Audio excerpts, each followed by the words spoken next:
तो loop diuretics क्या करती है, sodium potassium two chloride transporter को ट्रांसपोर्टर को ब्लॉक करती हैं। तो पोटेशियम लीकी चैनल, जब ये सोडियम पोटेशियम टू क्लोराइड अंदर नहीं जाएंगे तो पोटेशियम जो है वो यहाँ से लीक नहीं होंगे। जब पोटेशियम की लीकेज नहीं होगी, सोडियम पोटेशियम टू क्लोराइड जो है यहाँ से एब्जॉर्ब नहीं होंगे, तो सोडियम पोटेशियम जो है वो यहाँ पे फ्लूइड में क्या करेंगे, एक्यूमुलेट हो जाएंगे।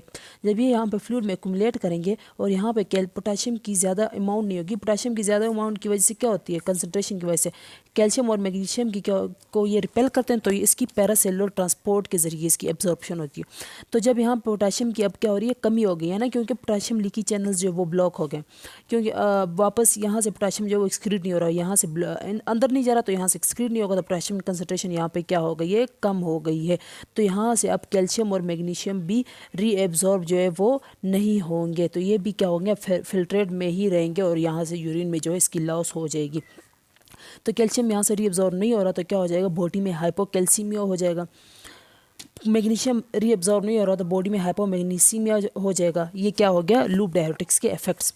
तो क्लोराइड के ऊपर कौन सा चार्ज है, नेगेटिव चार्ज। और जब यही फ्लूइड, यही फिल्ट्रेट कहाँ से मूव करेगा, कलेक्टिंग डक्ट से। तो कलेक्टिंग डक्ट्स में वहाँ पे सेल्स के पास क्या है, वहाँ पे सेल्स के पास जो है वो सोडियम और पोटेशियम चैनल्स हैं, जहाँ से सोडियम जो है वो अंदर मूव करता है और पोटेशियम जो है वो बाहर मूव करता है। तो जब यही फिल्ट्रेट वहाँ से मूव करेगा, तो ये नेगेटिव क्लोराइड आइंस क्या करेंगे, मज़ीद जो है वहाँ से पोटेशियम की एक्सक्रीशन करवाएंगे। तो पोटेशियम जो है वो ज़्यादा से ज़्यादा एक्सक्रीट होगा, तो बॉडी में क्या हो सकता है, हाइपोकैलीमिया।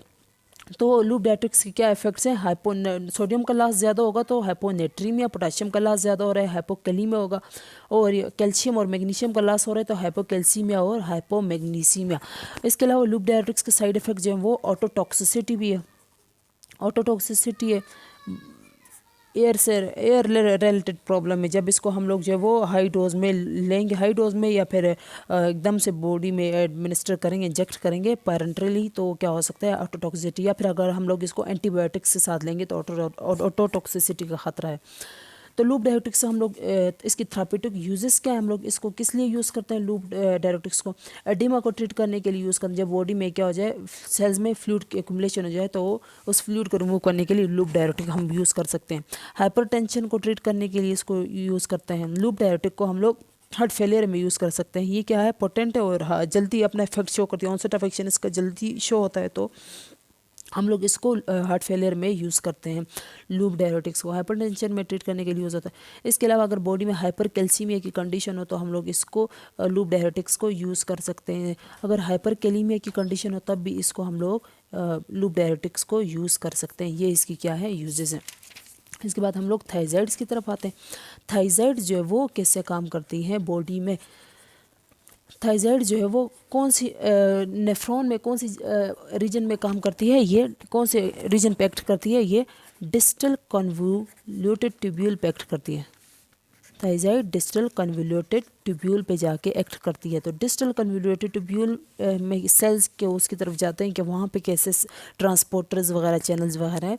ये हमारे पास डिस्टल कन्वोल्यूटेड ट्यूब्यूल है और ये हमारे पास क्या है, वहाँ पे एक सेल है। डिस्टल कन्वोल्यूटेड ट्यूब्यूल की जो मेम्ब्रेन में जो सेल्स हैं उसको मैंने ड्रा किया। यहाँ पे डिस्टल कन्वोल्यूटेड ट्यूब्यूल में इधर क्या है, ये को ट्रांसपोर्टर यहाँ से क्या जाता है, सोडियम और क्लोराइड अंदर की तरफ मूव करते हैं। यहाँ पे इसके साथ ही क्या है, कैल्शियम कैल्शियम जो है वो अंदर मूव करता है। और यहाँ पे इसकी ये ल्यूमिनर साइड पे, बेजोलेटरल साइड पे क्या है, बेजोलेटरल साइड पे यहाँ पे एंटीपोर्ट है, सोडियम अंदर आता है और कैल्शियम अंदर ब्लड में जाता है। सोडियम अंदर आता है, कैल्शियम अंदर जो है वो ब्लड में जाता है। अब हम लोगों ने क्या ली है, थायजाइड ड्रग यहाँ से फिल्ट्रेट मूव करती हुई यहाँ से जब गुजरती है तो क्या करती है, इस ट्रांसपोर्टर पे जब एक्ट करती है तो थायजाइड ड्रग इन ट्रांसपोर्टर को क्या करेगी, ब्लॉक कर देगी। जब ये ट्रांसपोर्टर क्या हो जाएगा, ब्लॉक हो जाएगा, तो सोडियम और क्लोराइड आयन की रीअब्जॉर्प्शन नहीं होगी, तो क्या होगा, यहाँ पे सोडियम और क्लोराइड आयन की एक्यूमुलेशन होगी।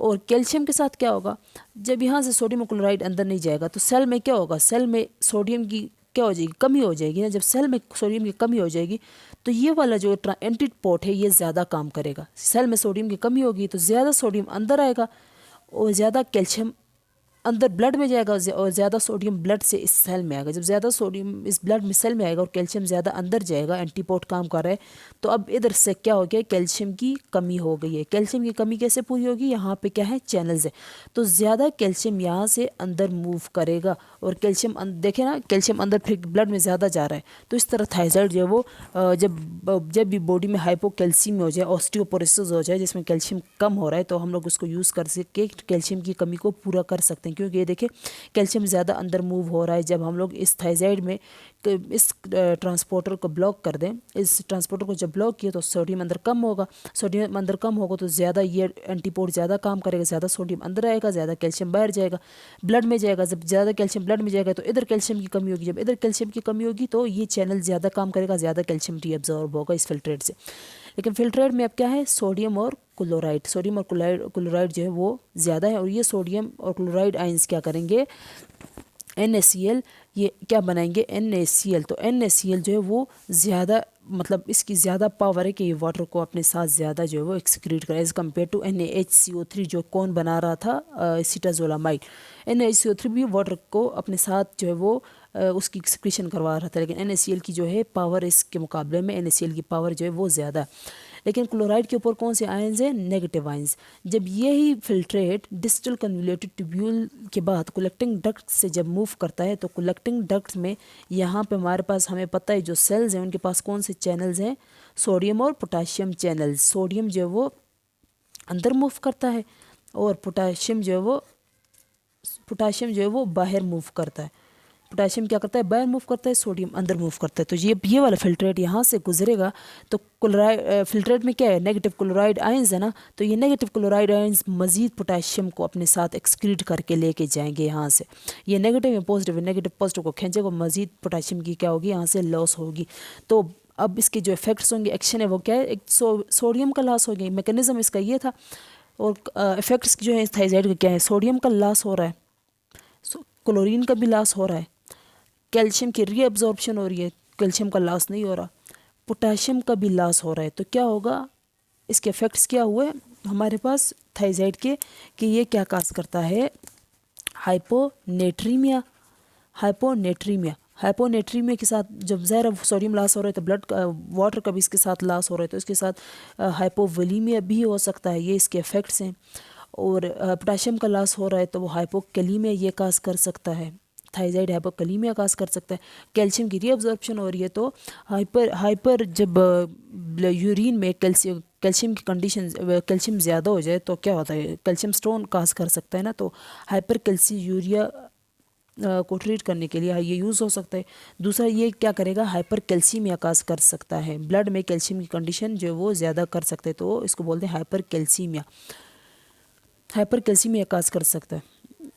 और ये हाइपोटेंशन को ट्रीट ये कर सकता है, हाइपरटेंशन को ट्रीट कर सकते हैं। यूजेस क्या है इसके, यूजेस तो ये क्या कर सकता है, हाइपोटेंशन भी काज कर सकता है ना, क्योंकि ज़ाहिर हाइपरटेंशन को ट्रीट करता है तो हाइपोटेंशन भी ये काज कर, थायराइड हाइपोटेंशन भी ये काज कर सकता है। ज़्यादा ब्लड और सोडियम वगैरह की, ज़्यादा प्लाज्मा और सोडियम वगैरह के लॉस से ये हाइपोटेंशन भी काज कर सकता है। इसको हम लोग किस लिए यूज़ करते हैं, थायराइड को हाइपरटेंशन को ट्रीट करने के लिए। हाइपरटेंशन को ट्रीट करने के लिए इसको यूज़ करते हैं।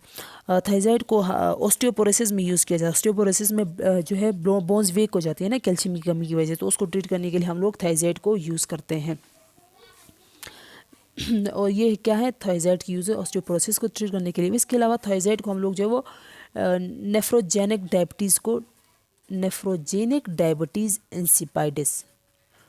डायबिटीज़ इंसिपाइडस को ट्रीट करने के लिए हम इसको यूज़ करते हैं।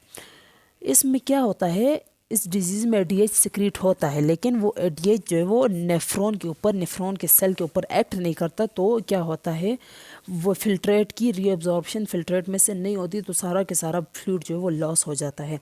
तो इसको बोलते हैं डायबिटीज़ इंसिपाइडस, जिसमें ज़्यादा से ज़्यादा फ्लूइड जो है बॉडी का लॉस हो जाता है। तो हम लोग क्या करते हैं, इस कंडीशन में थायराइड देते हैं। वैसे इस कंडीशन में जो है ना 11 लीटर पर 24 आवर जो है वो फ्लूइड लॉस होता है। लेकिन जब हम लोग थाइजाइड देंगे ना तब क्या होगा, 3 लीटर पर 24 आवर जो है वो फ्लूइड का लॉस होगा। किस मैकेनिज्म के एक्शन ये करता है, हालांकि हमें पता है यहाँ पे भी फ्लूइड का ज़्यादा लॉस हो रहा है, थाइजाइड दे रहे हैं तो फ्लूइड का तो और मज़ीद ज़्यादा लॉस होना चाहिए ना, लेकिन नहीं, यहाँ पे उल्टा होता है। थाइजाइड जब देते हैं तो फ्लूइड का लॉस जो है वो कम हो जाता है। तो इसके मैकेनिज़्म ऑफ एक्शन का इतना हमें मतलब पता नहीं है, लेकिन हो सकता है कि कहा जाता है कि ये यहाँ भी फ्लूइड का लॉस होता है, वहाँ पे भी फ्लूइड का लॉस होता है। तो हो सकता है कि ज़्यादा फ्लूइड के लॉस होने की वजह से जो है ना वो ट्यूब्यूल्स जो है वो खुद जो है वो जाके क्या करे, फ्लूइड को एब्जॉर्ब करे। ट्यूब्यूल्स में ये वाली पावर आ जाए कि ज़्यादा फ्लूइड जब लॉस होता है तो ट्यूब्यूल्स में एक सेंस आ जाती है कि हम लोगों ने अब क्या करना है, फ्लूइड को एब्जॉर्ब करना है, क्योंकि फ्लूइड जो है वो ज़्यादा लॉस हो रहा है। तो नेफ्रोजेनिक डायबिटीज़ इंसिपिडिस को ट्रीट करने के लिए थाइजाइड जो है वो यूज़ होता है। ये जो है वो थाइजाइड्स की हमारे पास क्या है, यूजेस। इसके अलावा हम लोग जो है वो थाइजाइड के बाद उसके बाद हम लोग आते हैं किसकी तरफ, नेक्स्ट जो है हमारे पास थाइजाइड हो गई, कार्बोनिक एनहाइड्रेज इनहिबिटर हो गया, पोटाशियम स्पेरिंग डायरेटिक्स की तरफ कि ये जो है वो कैसे काम करती हैं। Potassium sparing diuretics, potassium sparing diuretics, potassium sparing diuretics. ये पोटाशियम स्पेरिंग डायरेटिक्स नाम से ही ज़ाहिर है कि ये क्या कर रही हैं, पोटाशियम के लॉस को क्या कर रही हैं, बचा रही हैं, पोटाशियम को लॉस नहीं होने देती।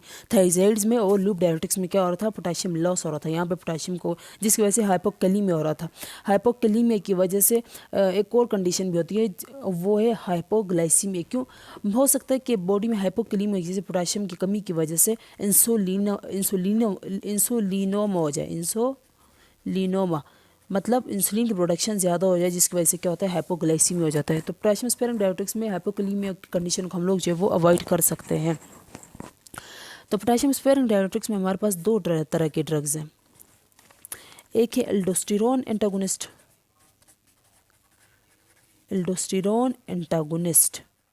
दूसरा है हमारे पास epithelial sodium channel blockers, epithelial sodium channel blockers. ये ड्रग्स हमारे पास epithelial sodium channel blockers. Potassium sparing diuretics में हमारे पास जो एप्लिरिनोन और स्पायरेनोलेक्टोन ये दोनों क्या हैं, ये एल्डोस्टेरोन एंटागोनिस्ट है। एमाइलोराइड और ट्राइमेटेरिन ये दोनों क्या हैं, ये sodium epithelial sodium channel blocker, ये सोडियम चैनल ब्लॉकर है। एप्लिरिनोन और स्पायरेनोलेक्टोन जो वो एल्डोस्टेरोन के एंटागोनिस्ट हैं। तो एल्डोस्टेरोन के एंटागोनिस्ट ये कैसे काम करती हैं और एपिथेलियल सोडियम चैनल ब्लॉकर ये कैसे काम करती हैं। तो हम लोग आते हैं कलेक्टिंग डक्ट की तरफ। कलेक्टिंग डक्ट ये कहाँ पे काम करती है, कलेक्टिंग डक्ट पे। तो कलेक्टिंग डक्ट में कैसे काम करती हैं, हमारे पास ये जो कलेक्टिंग डक्ट है यहाँ पे सेल्स के पास जो है वो चैनल्स हैं सोडियम के और पोटाशियम के, जिससे सोडियम अंदर मूव करता है और पोटाशियम जो है वो बाहर मूव करता है। तो ये एपिथेलियल सोडियम चैनल ब्लॉकर्स क्या करती हैं, जब यहाँ से फिल्ट्रेट से मूव करती हैं तो यहाँ पे आके ये सोडियम चैनल को ब्लॉक करती हैं। जब सोडियम चैनल ब्लॉक होगा तो सोडियम अंदर नहीं जाएगा, पोटाशियम जो है वो बाहर नहीं आएगा। जब पोटाशियम बाहर नहीं आएगा तो पोटाशियम जो है इस तरह पोटाशियम की लॉस नहीं होगी और सोडियम जो है वो अंदर नहीं जा रहा, तो सोडियम जो है वो यहाँ पे एक्यूमुलेट हो जाएगा। जब ज़्यादा सोडियम यहाँ पे एक्यूमुलेट हो तो सोडियम क्या करता है, फ्लूइड का लॉस करता है ना, वाटर को भी अपने साथ ले जाएगा। इस तरह ये क्या करेगा, ब्लड प्रेशर को डिक्रीज़ करेगा। सोडियम का भी लॉस होगा, उसके साथ जो वाटर का भी लॉस होगा और ब्लड प्रेशर जो हमारा क्या हो जाएगा, डिक्रीज़ हो जाएगा। प्लाज्मा का फ्लूइड लेवल जो फ्लूइड की जो अमाउंट है वो कम हो जाएगा, तो ब्लड प्रेशर जो इस तरह ट्रीट हो जाएगा। ये एपिथेलियल सोडियम चैनल ब्लॉकर्स का एक्शन है। दूसरा एल्डोस्टेरोन एंटागोनिस्ट एप्लिरिनोन और स्पायरेनोलेक्टोन, ये दोनों कैसे काम करती हैं, ये क्या है, एल्डोस्टेरोन के एंटागोनिस्ट। एल्डोस्टेरोन क्या करता है, एल्डोस्टेरोन जाके इन सेल्स के ऊपर जो है क्या है, ये कलेक्टिंग डक्ट्स के ऊपर ये एल्डोस्टेरोन के क्या है, रिसेप्टर्स, जिसके ऊपर कौन लगता है, एल्डोस्टेरोन की मैं बात कर रही हूँ। एल्डोस्टेरोन इन रिसेप्टर्स पे लगता है और यहाँ पे आके क्या करता है, अंदर जो है वो मैसेज देता है। जब अंदर मैसेज देता है वहाँ पे एमआरएनए की प्रोडक्शन को ज़्यादा करता है, एमआरएनए प्रोटीन्स वगैरह की। और कौन सी प्रोटीन्स बनवाता है यहाँ से, सोडियम और पोटाशियम की। ये एल्डोस्टेरोन क्या करता है, जाके सोडियम और पोटेशियम चैनल्स की जो अमाउंट है वो बढ़ा देता है। अगर सेल के पास पहले अगर एक चैनल था सोडियम और पोटेशियम का, अब क्या हो जाएंगे, एल्डोस्टेरोन जब रिलीज़ होगा तो ये इन चैनल्स को क्या करेगा, बढ़ा देगा, ज़्यादा चैनल्स हो जाएंगे। तो ज़्यादा सोडियम जो वो ज़्यादा सोडियम रीअब्जॉर्ब होगा और ज़्यादा पोटेशियम जो यहाँ से लॉस होगा। लेकिन ये एल्डोस्टेरोन एंटागोनिस्ट एप्लिनोन और स्पाइरोनोलेक्टोन जो वो आके इन रिसेप्टर्स के ऊपर एक्ट करेंगी और एल्डोस्टेरोन को अटैच नहीं होने देंगी। जब एल्डोस्टेरोन अटैच नहीं होगा तो ये जो एल्डोस्टेरोन का जो एक्शन था, जो सोडियम और पोटेशियम चैनल्स को ज़्यादा कर रहा था, वो ब्लॉक हो जाएगा। सोडियम पोटेशियम चैनल्स जो वो नहीं होंगे तो ज़्यादा सोडियम जो रीअब्जॉर्ब भी नहीं होगा, ज़्यादा पोटेशियम का लॉस भी नहीं होगा। एल्डोस्टेरोन एंटागोनिस्ट में हमारे पास जो स्पाइरोनोलेक्टोन है, ये क्या है, ये है स्टेरॉइड है। ये स्पाइरोनोलेक्टोन जो ये क्या करता है, ये जाके प्रोजेस्टेरोन और एस्ट्रोजन के रिसेप्टर्स के ऊपर भी एक्ट करता है। और ये इसका एक एडवर्स जो साइड इफ़ेक्ट है वो ये है कि ये गायनिकोमेस्टिया काज करता है, मेल्स में भी गायनिकोमेस्टिया जो है ये काज करता है। तो ये इसके क्या है, साइड इफ़ेक्ट। तो पोटेशियम स्पेयरिंग डायरेटिक्स क्या करते हैं, पोटेशियम को लॉस को बचाते हैं। तो इसके एक्शंस क्या हैं पोटेशियम स्पेयरिंग डायरेटिक्स के, ये क्या करता है, हाइपरकैलीमिया भी काज कर सकता है, क्योंकि पोटेशियम को लॉस नहीं होने देता तो हाइपरकैलीमिया काज करता है। सोडियम को ज़्यादा लॉस करता है तो हाइपोनेट्रीमिया भी काज कर सकता है बॉडी में। इसके अलावा ये हाइपोटेंशन भी काज कर सकता है, हाइपोवोलीमिया भी काज करता है। ज़्यादा वाटर का लॉस हो रहा है बॉडी से तो हाइपोवोलीमिया ये काज करता है। ये पोटेशियम स्पेयरिंग डायरेटिक्स से क्या है, ये इसके एक्शंस है कि ये कैसे कैसे जो है वो काम करते हैं। इसके अलावा पोटेशियम स्पेयरिंग डायरेटिक्स जो है वो इसकी यूजेस की तरफ आते हैं कि ये किस चीज़ के लिए यूज़ होता है। पोटेशियम स्पेयरिंग डायरेटिक्स को हम लोग किस लिए यूज़ करते हैं। थेराप्यूटिक यूजेस इसकी जो है ना, एडिमा में यूज़ होता है पोटेशियम स्पेयरिंग डायरेटिक्स। बॉडी में जब एडिमा कौन सी कंडीशन है, जब बॉडी में सेल्स और फ्लूइड टिश्यूज़ के दरमियान फ्लूइड की अक्यूमुलेशन हो जाए तो क्या हो जाती है, बॉडी की स्वेलिंग हो जाती है। तो उस कंडीशन में फ्लूइड को लॉस करवाने के लिए हम लोग इसको यूज़ करते हैं। इसके अलावा जब बॉडी में हाइपोकैलीमिया हो जाए, पोटेशियम का लॉस ज़्यादा हो जाए बाकी डायरेटिक्स की वजह से, तो हम लोग इसको यूज़ करके इस पोटेशियम को वापस जो है वो मेंटेन कर सकते हैं। हार्ट फेलियर में लूप पोटेशियम स्पेयरिंग डायरेटिक्स को हम लोग हार्ट फेलियर में यूज़ करते हैं, हाइपरटेंशन को ट्रीट करने के लिए यूज़ करते हैं। हाइपरटेंशन को ट्रीट करने के लिए इसको यूज़ करते हैं। पीसीओएस को पीसीओएस पॉलीसिस्टिक ओवेरियन सिंड्रोम में इसको यूज़ करते हैं, क्योंकि ये जाके क्या करता है, हमने क्या कहा, जो स्पाइरोनोलेक्टोन है यह जाके इन प्रोजेस्टेरोन और एस्ट्रोजन के रिसेप्टर्स पे जाके एक्ट करता है। तो प्रोजेस्टेरोन एस्ट्रोजन को अटैच नहीं होने देगा, तो स्टेरॉइड की सिंथेसिस को ये क्या करेगा, कम कर देगा। तो ये क्या है पोटेशियम स्पेयरिंग डायरेटिक्स के यूजेस, ये इसकी क्या है यूजेस है और ये इसके एक्शंस है, जिसमें ये इसके एक्शन है और ये इसके साइड इफ़ेक्ट्स में भी यही आते हैं कि ये क्या करता है, हाइपोनेट्रीमिया और हाइपरकैलीमिया काज करता है। ये इसके एडवर्स इफेक्ट्स में भी आता है। गायनिकोमेस्टिया काज करता है, ये भी इसका क्या है, एडवर्स इफेक्ट्स है पोटेशियम स्पेयरिंग डायरेटिक्स के। नेक्स्ट जो है वो लास्ट जो रह गया है वो हमारे पास है और mannitol osmotic diuretics. Osmotic diuretics कैसे काम करती हैं, इसमें हमारे पास जो हम लोग यूज़ करते हैं जो आजकल, वो है मैनिटोल। इसमें मेन क्या है, मैनिटोल कैसे काम करता है, इसको हम लोग जो है वो आईवी देंगे। तो आईवी जब देंगे तो ये क्या करेगा, ब्लड में आ जाएगा ना। जब ये ब्लड में आएगा तो ये ब्लड से ब्लड से बाहर भी तो निकलता है ना, एक्स्ट्रा सेलुलर फ्लूइड में टिश्यूज़ के दरमियान। तो जब एक्स्ट्रा सेलुलर फ्लूइड में आएगा तो यहाँ पे बाहर अंदर इस साइड क्या होंगे, बाहर ये क्या है, सेल्स और टिश्यूज़ वगैरह, और ये क्या है, एक्स्ट्रा सेलुलर फ्लूइड। यहाँ पे क्या हमारे पास क्या है, मैनिटोल। तो मैनिटोल यहाँ पे osmolarity को क्या कर रहा है, ज़्यादा कर रहा है। तो सॉल्यूट कंडीशन जब यहाँ पे सॉल्यूट ज़्यादा होगा, osmolarity ज़्यादा होगी, तो पानी जो है वो intra cellular fluid ICF intra cellular fluid से फ्लूइड जो है वो सारा के सारा कहाँ मूव करेगा, ECF में, और ECF से कहाँ पे मूव करेगा, ये ब्लड में, प्लाज्मा में क्या है, उससे भी क्या है, ज़्यादा है मैनिटोल। तो ECF से फ्लूइड कहाँ पे मूव करेगा, प्लाज्मा में। तो ज़्यादा फ्लूइड प्लाज्मा में आएगा और ज़्यादा जो है वो यहाँ से किडनी में क्या हो जाएगा, फिल्टर होगा। ज़्यादा फ्लूइड जो है वो फिल्टर होगा। जब फिल्टर होगा, फिल्ट्रेट में जब आएगा ग्लोमेरुलर, आफ्टर ग्लोमेरुलर फिल्ट्रेशन ये सारा फ्लूइड कहाँ पे आएगा? फिल्ट्रेट में। जब ये फिल्ट्रेट में आएगा और यहाँ पे फिल्ट्रेट में आएगा तो यहाँ पे क्या है, मैनिटोल है ना इसमें अभी भी। तो यहाँ पे जब मैनिटोल आएगा तो इसमें क्या है, ऑस्मोलरिटी अब भी क्या है, ज़्यादा है। तो यहाँ से फ्लूइड की वापस रीएब्जॉर्प्शन नहीं होगी, रीएब्जॉर्प्शन भी नहीं होगी। और दूसरा यहाँ से ये मज़ीद जो है वाटर को यहाँ से क्या करता है, मेडुलरी इंस्टीट्यूशन से रीएब्जॉर्ब करता है और कहाँ पे ले आता है, फ्लूइड में। सारा फ्लूइड कहाँ पे आता है, इस ट्यूब्यूल के अंदर। और ये मैनिटोल क्या करता है, फ्लूइड की लॉस करवाता है, फ्लूइड और वाटर की लॉस करता है। जो फ्लूइड और वाटर की लॉस होगी तो क्या होगा, ब्लड वॉल्यूम कम होगा। ब्लड वॉल्यूम जब कम होता है तो क्या होता है, ब्लड प्रेशर खुद बहुत जो है वो कम हो जाए। ब्लड वॉल्यूम कम होगा, वीनो डायलेशन होगी। वीनो डायलेशन होगी तो जो ब्लड की जो मूवमेंट है, वापस जो ब्लड हार्ट की तरफ मूव करता है वो आहिस्ता से मूव करेगा। तो वो आहिस्ता से मूव करेगा, एंड डायस्टोलिक वॉल्यूम कम होगा। तो हार्ट का जो आफ्टर लोड है, प्री लोड है, वो कम होगा। तो कंट्रक्टिलिटी फोर्स जो है वो हार्ट की वो कम होगी। तो ब्लड जो है वो जो हार्ट है आफ्टर लोड जो उसका होगा वो कम होगा। ब्लड जो है वो आहिस्ता से पंप करेगा, क्योंकि अब इतना ब्लड नहीं आ रहा ना उसमें हार्ट में, वीनो डायलेशन की वजह से। तो ब्लड प्रेशर इस तरह से क्या हो जाएगा, रिड्यूस हो जाएगा। तो ये डायरेटिक्स का जो है वो इस तरह से एक्शन है।